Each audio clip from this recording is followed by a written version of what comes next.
4 বছর পর আবারও বিশ্বমঞ্চে ফিরছে কে পপ সেন্সেশন বিটিএস, আর এই খবরে কাঁপছে সারা বিশ্বের আর্মি। কিন্তু প্রশ্ন একটাই, বিটিএস কি বাংলাদেশে আসছে? অবশেষে দীর্ঘ অপেক্ষার অবসান ঘটিয়ে 2026 সালের এপ্রিল থেকে বিশ্ব সফরে বের হচ্ছে বিটিএস।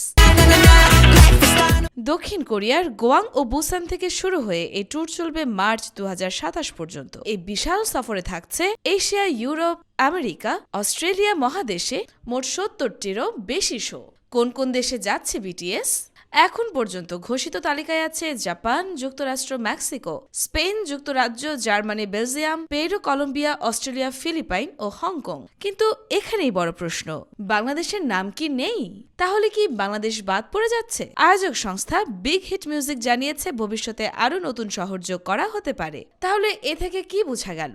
বাংলাদেশ এখনো পুরোপুরি বাদ যায়নি। বিশাল আর্মি ফ্যানবেস থাকার কারণে বাংলাদেশ এখনো রাডারে থাকতে পারে। প্রশ্ন হলো, টিকিট কবে থেকে পাওয়া যাবে? উইভার্সে রেজিস্ট্রেশন করা আর্মি মেম্বারশিপ হোল্ডাররা 22 ও 23 জানুয়ারি টিকিট পাবেন, আর 24 জানুয়ারি থেকে বিশ্বব্যাপী সাধারণ বিক্রি শুরু।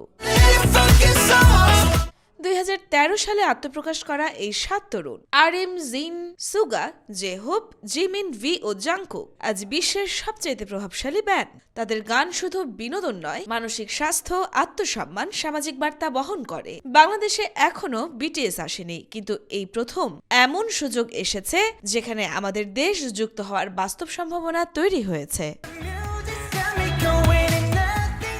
ইয়োরমা শায়ের জাহান, দেশকাল নিউজ।